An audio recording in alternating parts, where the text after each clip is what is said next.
I've been trying to find the words to say that it seems to me this Me Too campaign is really just a giant vehicle for feminism, which in all reality does not actually care about women, without sounding dismissive of the people who have legitimate reason to post Me Too. So let me iterate and reiterate that many people have legitimate reason. I would never minimize the suffering of those people or the severity of the crimes that they have endured. That being said, the way that our culture has come to define the term sexual harassment is a travesty. Being catcalled, propositioned, or otherwise objectified, while distasteful to some, is not harassment. Being touched briefly in a way that one didn't like, even if less than appropriate, is not assault or abuse. And to pretend otherwise is a mockery of those who have actually suffered such things. Equally disturbing, every social media post that I've seen on this topic has couched this movement in terms of males sexually harassing females. By that I don't mean that women are the only ones posting Me Too, although statistically females are much more likely to speak out about having been sexually assaulted. What I mean is that every sympathetic post and every angry rant that I've seen speaks of our need to crack down on men, to raise them to treat women better, and so on, to listen better to women.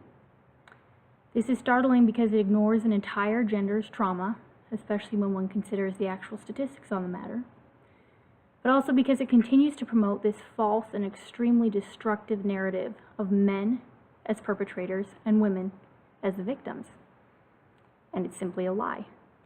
In short, this campaign is, in a word that feminists love to throw around, gendered.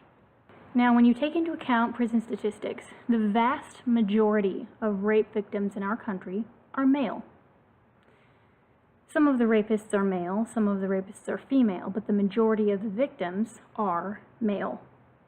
According to the last round of FBI statistics, 80% of all rape in the U.S. occurs in male prisons.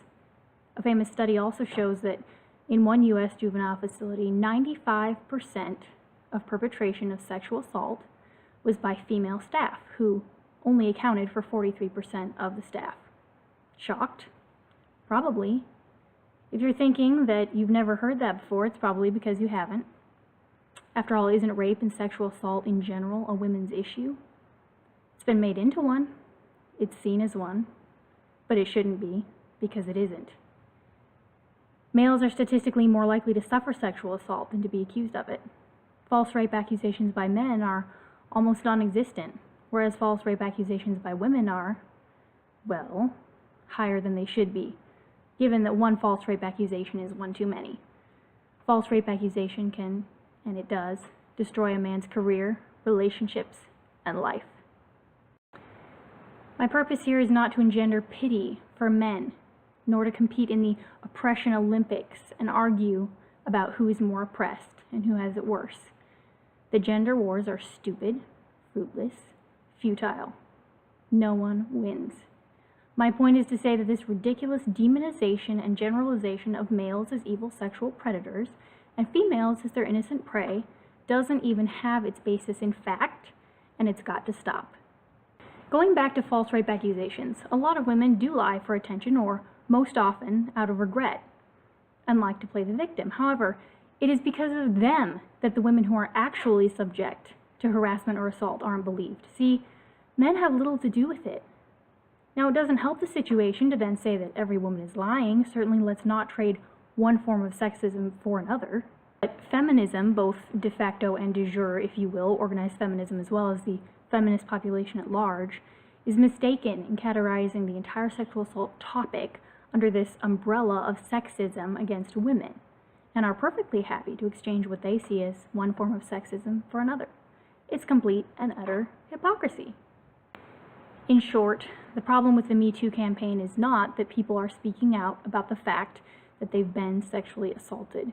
On the contrary, let's encourage that in every way possible. The problem is that it's being portrayed as a women's issue, and that men in general are being portrayed as the problem. Take the red pill.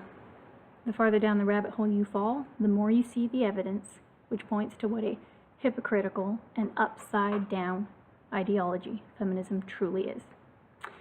Please feel free to like, share, and subscribe if you appreciated this video. Thanks.